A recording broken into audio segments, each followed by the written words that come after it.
For quite some time now, there's been a debate that's been taking place. Many people are feeling that public pressure is starting to influence the way justice is being delivered in this country. Now, is that really correct? Is public pressure starting to influence various judgments? And if so, is that a good thing? Is that a bad thing? That's some of the subjects that are going to come up for discussion today. And we've got an absolutely fantastic panel. Just about everybody who's been involved in some way or the other with this debate is there with us on the show today, so we can really try and get some sort of answers today. I think I'm just going to introduce from my left to my right, as it were, Colin Gonsalves, of course, Supreme Court lawyer. You've been speaking a lot, Colin, about this for some time, so it's great to have you with us. R.S. Sodhi, retired judge of the Delhi High Court. Now, I can't think of too many high-pressure cases that have not actually come before you, so you would know something or the other about public pressure. And did you ever buckle or did you not? Yeah, I know you say that you never, ever have done it, but we will talk about that. The JMM case and others, of course, come up.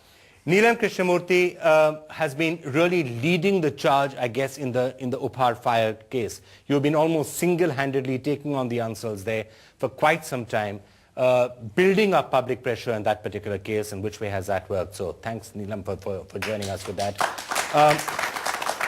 Maxwell Pereira, former Joint Commissioner of the Delhi Police. Now, the police doesn't always find it very easy when lots of public pressure starts to build up, and especially when one day after a crime, the police is told, have you solved it yet? I know Maxwell Pereira feels that that's really unfair, but we'll, of course, be hearing your views as we go forward.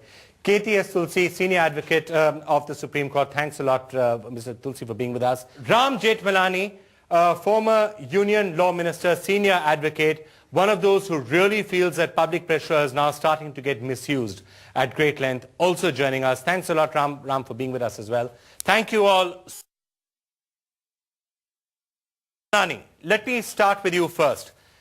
Is public pressure now starting to build up to the extent that sometimes justice is not being served? There is no doubt about it. There are some judges who resist it, but there are others who succumb to it. And in most cases, public pressure is producing miscarriage of justice. Mr. Sodhi, do you agree with that? Yes, public pressure has its own advantages and disadvantages, and as far as the press is concerned, freedom of the press and to say what it wants to and how it wants to is entirely its own. But to say that the courts get pressurized by what the press says is not really entirely true. But yes, it can be that some particular case, some particular judge does get influenced. Okay, Ram Jethmalani, would you like to substantiate that? Because public pressure surely builds up when the public feels strongly about a case. Why would that lead to miscarriage? It leads to miscarriage of justice because then you convict those who are innocent, at least on the evidence. Now, you know, absolute truth is known only to some providence or to some... We judge cases on the evidence, and that is the law of the land. That's what is required with the rule of law.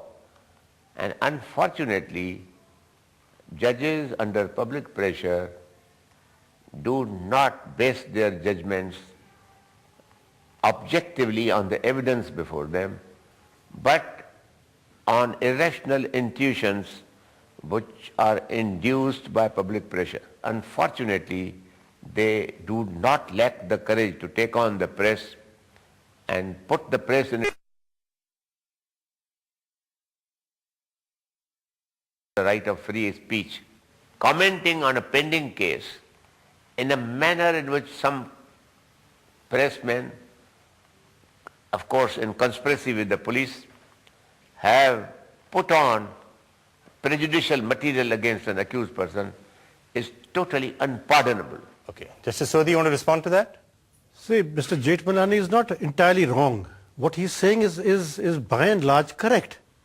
But to say that the entire judiciary is being influenced by the press is not correct at all. However, the press is certainly stepping its bounds when it reports beyond merely the fact. It has got no business to investigate, nor adjudicate, nor pass a judgment. It can't do that. The moment it does that, it has stepped its bound. All right.